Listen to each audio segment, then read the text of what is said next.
Hi, Victor here, coming to you from the beautiful city of Redlands, California. I'm talking today about the 5 things you should have before buying a home in this economy. First off, I want to make it very clear, I am not here to tell you what you should do or what you should not do. I don't know what your circumstances are. I don't know what your goals are. I am here to give you information on the market and where it is at this time so that you can make a more informed decision on what's best for you. First, let's talk about what the market looks like right now. If you're currently someone who is considering buying in this market, you should consider the market that you're looking in is being driven by a low supply of homes, a high buyer demand, which is driven by very low interest rate. With a very low supply of homes on the market, most people are staying in their present homes. Yes, this is partially due to the pandemic, but not the total reason. As most people don't want people walking through their homes during a pandemic, this creates its own problem. As the majority of homeowners are baby boomers or older, they have been reluctant to downsize over the past year. That makes it harder for other families behind them to move in and upgrade. When there are not a lot of options out there to buy, would-be sellers get very skittish. Every additional home that gets taken off the market incentivizes someone else not to sell their home, and that's a self-reinforcing cycle. Also, for more than a decade, less housing has been built relative to historic averages. Now, the last decade has been a period of relatively low interest rates. The low interest rates have encouraged many homeowners who bought a new home not to sell their previous home, but to treat it as an investment property. Everyone is looking for that one magic reason why there's a low inventory of homes at this time. But the reason is not one thing. It is more of a combination of many things. For now, it's not quite clear what will increase the inventory, but it could take a few years to catch up to the supply a healthy housing market needs.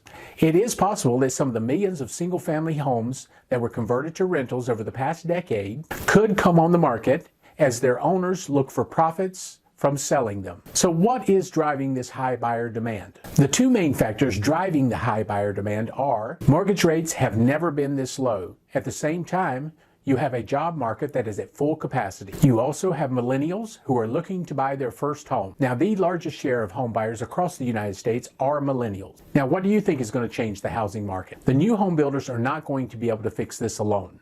There are only so many homes they can build. As well as steel and lumber prices are going up, so this is going to drive the cost of new homes up quite a bit. If interest rates do start going up, this could slow buyer demand. The Fed has hinted they will be keeping interest rates low through this year, but if inflation kicks in, they may have to reassess their position. Home prices have increased greatly over the past few years.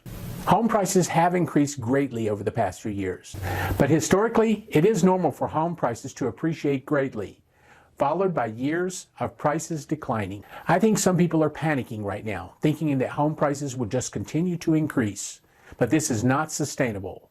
At some point, we will have to have a market correction. Now to the big question. Do I recommend you buy a home right now? Yes, if you have the following 5 things. Number 1, if you find the right home, not just the first affordable one you come across. Number 2, if you have a good down payment.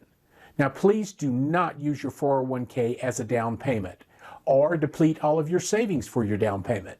Number 3, an emergency fund set aside for upkeep and repairs on your new home.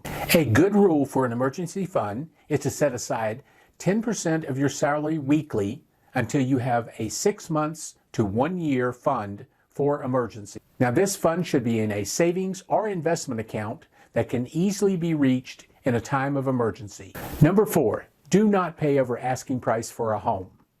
Now, your realtor can help you find the real value of a home in the area that you're looking. Number 5, do not waive your inspection or appraisal contingencies. This is just asking for trouble. Now, when buying a home, you do need to take into consideration your personal circumstances. While there are many things that are common to all of us, your circumstances are unique to you. There are always opportunities in any economy, so don't let the highs and lows of this economy push you into something that you are not comfortable with. There will always be another wonderful home coming along. Just be patient. All for now.